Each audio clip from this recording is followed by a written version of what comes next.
everyone, my name is Piana and welcome to my video, and today I'm going to be talking about A Deal with the Elf King by Elise Kova.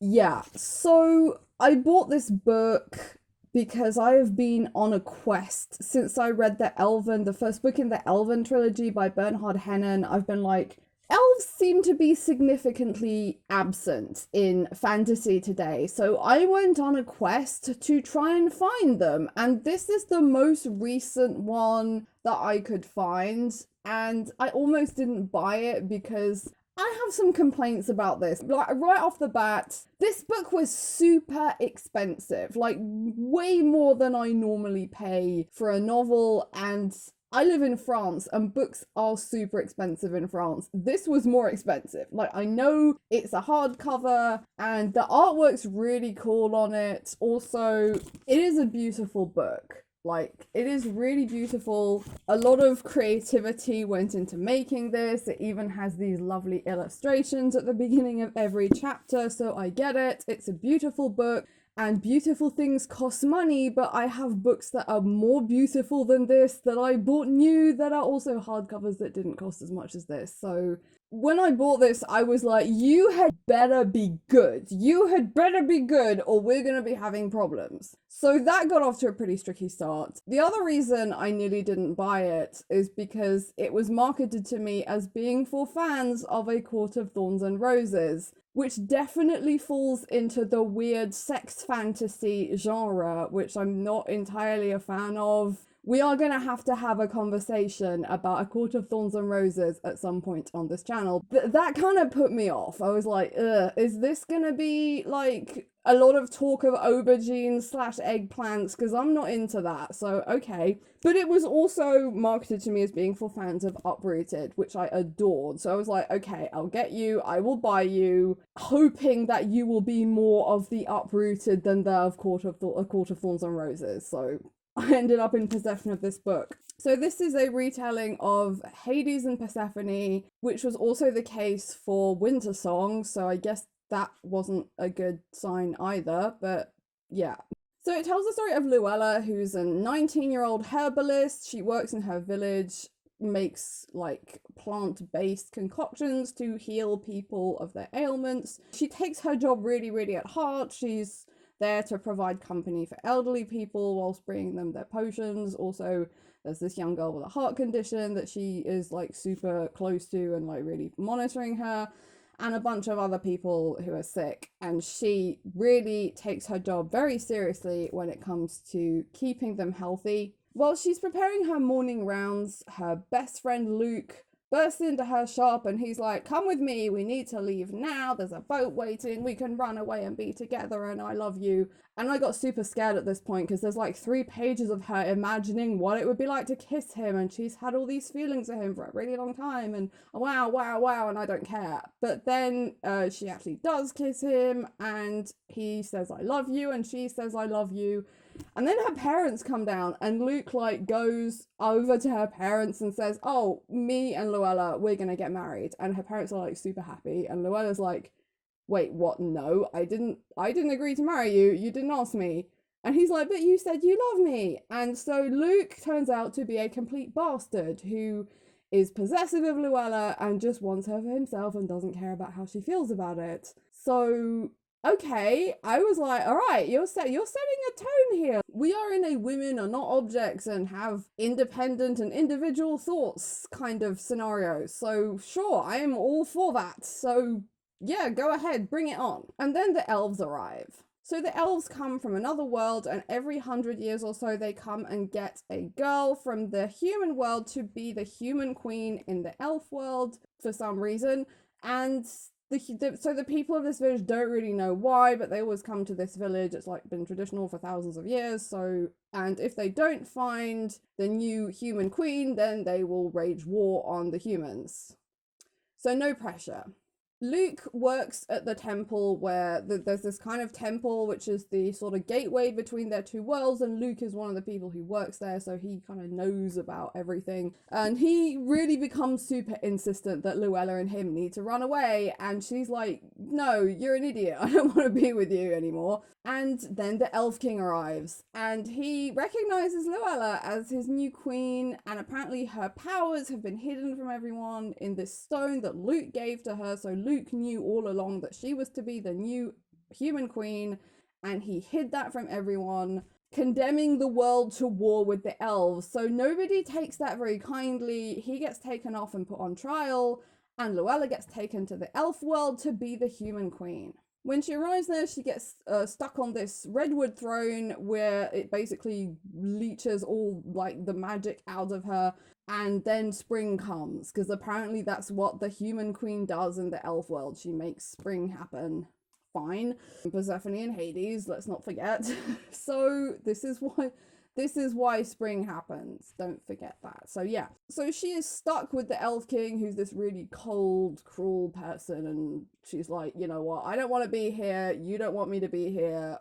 I'm gonna find a way to stop the human queen cycle thing, make normal seasons happen in the elf world so we don't have to go through all of this anymore and we'll all be happy. So she sets out to do that. The Elf King is all for it, and the story happens. So she actually learns to love the Elf King, because of course she does. It's like a Hades and Persephone / Beauty and the Beast retelling. So yeah, and then she finds a way to make spring happen, and then she goes back to the human world and decides that she loves the Elf King and goes back to the elf world, and they get married and live happily ever after.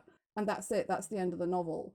So I was actually really disappointed. I was also super disappointed when this arrived in my letterbox, because I thought for the amount of money I was paying for this, it was gonna be like a really thick, at least 800-page long novel, like something that I would spend more than a couple of days reading. But no, it's like barely 300 pages, so yeah. And actually, I didn't think it was terrible. I have read way worse. Like, of Court of Thorns and Roses, I thought, like, on top of all the aubergine / eggplant stuff, I thought it was really cheesy. Like, the whole breaking the curse with love thing. Like, wow, no one saw that coming. Like, even the aubergine saw that coming. So, like, that was weird. And just so cheesy and cliche. The thing I really appreciated about this is the magic system is really like well explained, like how the magic works. Even though they don't fully understand it themselves, they are pretty much going along with, well, we've always done it this way, so that's the way it is. And Luella's there trying to actually understand it, and the Elf King doesn't really understand it either, and they're trying to kind of find things. She finds the old queen's diaries and tries to work with those, and just goes on this epic quest to try and find the solution that is hidden somewhere, and she does that. So I like that part. Like, the magic is well explained. It's very clear how she makes spring happen, why she makes spring happen, why there is no spring in the elf world, which Wintersong really failed at. Like, that was the point of Wintersong. Like, Liesel was in the Goblin King's kingdom because he used her life force or something to make spring happen in the like real world. But it was kind of glossed over really quickly and not really explained. There was a lot of stuff in Wintersong that I just didn't know. I didn't really understand what was going on or why these things were happening. It was weird. But yeah, so this novel had the merit at least of making that really clear. However, it did fail at a lot of other things. Like, it should have been 800 pages long. It could have been 800 pages long, because it is too short. And everything happens really quickly. The pacing is insane. And that's normally something that I like. But there were so many things I was like, wait, hold on. What? Can we go back on that and talk more about this? And who's this character? And this and that and everything. And there are a lot of characters. And they kind of have these side stories, but they don't really go anywhere. Like, there's this character called Rini, who's the king's right arm. She's a knight. She's like head of the guard. She spends a lot of time guarding Luella, and she's super, super into her job, but she also has a passion for art. And Luella goes into her room at one point, and there's all this like art supplies, and she's like, okay, she likes to paint. And then the king asks her to paint a portrait of Luella, and she sees this portrait. She's like, wow, it really looks like me, and that's amazing. And then I thought that there was gonna be like a revealing of the painting at the end, and that like Luella has this conversation with Rini about, oh, what did you really want to do? Like, you became a knight because your father was a knight and that was what was expected of you. But what did you really want to do? Like, there is a lot in this book about what you are, what is expected of you, what you are expected to do with your life, and what you actually want to do. And what is the thing, like duty versus desire, basically. And it's interesting. But I thought that Rini was kind of gonna have this epiphany and be like, you know what, I don't want to be a knight, I want to be a painter, and go off and open an art shop and get commissioned because she made this beautiful painting of Luella and now everyone wants her paintings. But no, it never gets mentioned again. Like, that's it. There's, oh, she likes painting. There's this portrait she's doing. They have this very short conversation, and that's it. It never comes up again. So that one gets dropped. Harrow. So Harrow's the king's younger brother, and he is a buffoon, basically just spends his time going on drunken rampages with his mates. And he really doesn't like Luella, and he makes fun of her when she first arrives. But later on, he goes to her because he needs her healing powers, because it turns out he has a drug addiction. And she makes this promise to him that she is going to try and cure him of this drug addiction. And that doesn't happen either. Like, it just goes away. And I really liked Harrow's character because he really does, like, he really has this insane amount of self-loathing, and the way he behaves is a side effect of that. Like, he hates himself, so he wants everyone else to hate him like as much as he hates himself, so he just gets up to mischief all the time. And I was like, that because he has this massive great big pain inside him, and that could have been Doug. Like, you could have done something with that. But no, like, at the end she just gives him a hug and that's it, they're friends now. And what happens to his drug addiction? Does he get off the drugs? Like, what goes on? You've got this whole weird side story about the fairy kingdom, like how the elves took land from the fairy kingdom and the fairies want it back. So they try and kidnap Luella at one point, but that doesn't really go anywhere either. And then there's this character called Arya, who's part of Harrow's court, and she is half fairy, and Luella sees her kind of up to no good in an alleyway, and she goes to the king and she's like, I think this Arya person isn't a good person. She might be up to something. There's this whole kind of fairy thing going on in the background. And eventually Harrow gets kidnapped and they have to go and save him. And it turns out Arya was the one who was giving him the drugs. And she was manipulating everything for her own gain or whatever that was. I'm not entirely sure what she wanted. Like, obviously she wanted the fairies to get their land back. And the reason she did what she did was because she fell in love with one of the fairy rebels. And so she did this. And oh my god, I don't care.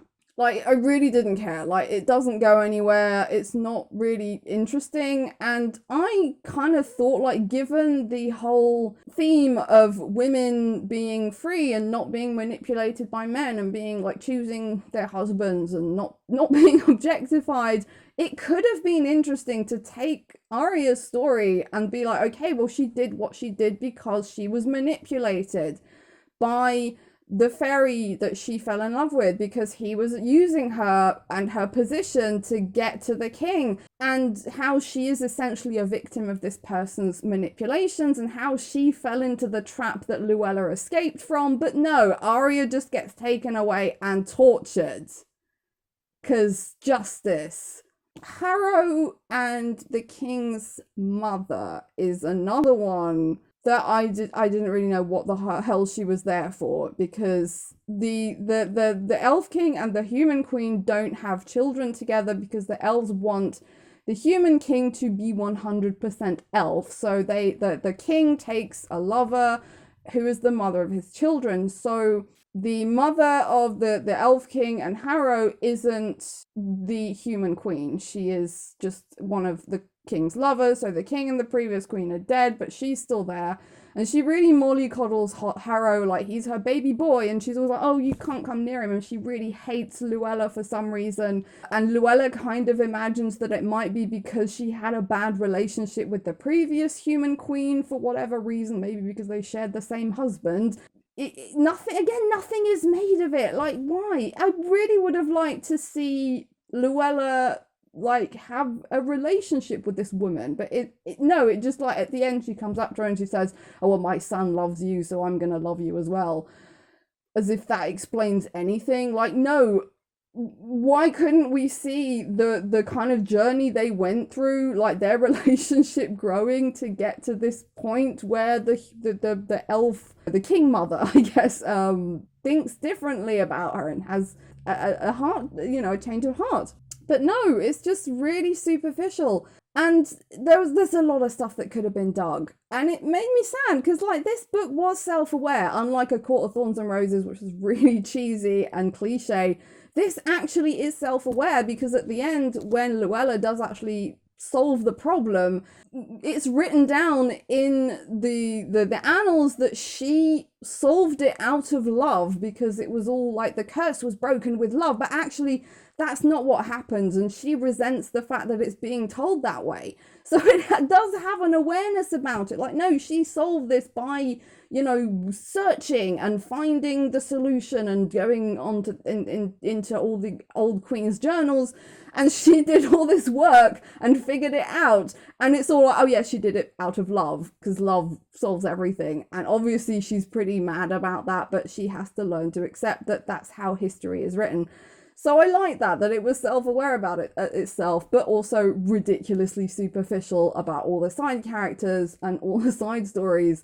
The thing about Arya and the fairy story, just either do it right, like if you're going to go into the politics of a kingdom and how they are at war with their neighboring kingdom, do it right, like really go there. And Luella could have been a part of it and tried to figure out a solution, and then the insurgency happens. But no, it's just really superficial. And also, you know, Luella kind of knew it was Arya all along. And I thought that there was going to be at least a plot twist. Like, at least, oh, you thought it was Arya, but it was actually someone else. I had my money on Luke, to be honest, because Luke plays such a big role at the beginning in manipulating Luella. And turns out he's been manipulating her for a long time. What he did essentially would have brought his world to war, but he didn't care because he just wanted Luella because he's obsessed with her and she's his favorite toy, and she was taken away from him. So I thought that he was gonna somehow escape from prison, and because he worked at the temple, he would be able to cross over into the elf world somehow and figure out a way of getting back at Luella. But no, it was Arya all along. So yeah, that was disappointing. So I don't entirely regret reading this. Like, it definitely didn't have any weird aubergine describing super, like, you know, earthquake climactic sex scenes. Like, it wasn't like that, so I also appreciate that. But they do like, they have sex. There's this one scene where they have sex for the first time. That's all it needed. That's all it needed, because it was actually a really good scene. It was really good, and I thought, yeah, this is a good set. This is good. And then they just go off on like a 3-day bonk fest, and it's not good. And so, like, the first scene, that's all it needed, and just get rid of all the rest of it. I did really like Elise Kova's writing style, though. I really did like, she has a really lovely way of spinning phrases together. There's this really beautiful moment where Luella's describing the Elf King, and she describes him, I think she says that he smells like honey and broken dreams. And that one really stuck with me. I thought that was a beautiful description. Very poetic. So she does have a lovely way with words. So overall, I have mixed feelings about this book. I'm not angry with it, like it left a big hole in my bank account. I'm still mad about that. It wasn't worth the sum that I paid for it, but it wasn't terrible. Like, I have read books that I was genuinely angry with and I regretted paying for them. Like, when I read Twilight, I bought it I think I bought it for like a 20p or something ridiculous. Like, this a very small amount. I got it from like a thrift store or a charity shop. I didn't think it was worth the 20p that I paid for it, and I was mad at having spent 20p on Twilight. I thought it was so bad, but this, not so mad, but still, yeah. So yeah, mixed feelings about this. Overall, I thought it was a decent Beauty and the Beast slash Hades and Persephone retelling. It's, if you like that kind of dark romance, then sure, it's a pretty decent novel, but there were so many things that Elise Kova could have expanded on, and it was a shame that she didn't. So it could have been way better, but it is what it is. So that's it. That was A Deal with the Elf King by Elise Kova. On the basis of that, I will say thank you so much for watching my video. Please like, share, comment, and subscribe. I'm really trying to grow my channel right now. Thank you so much, and I'll see you all soon. Bye-bye.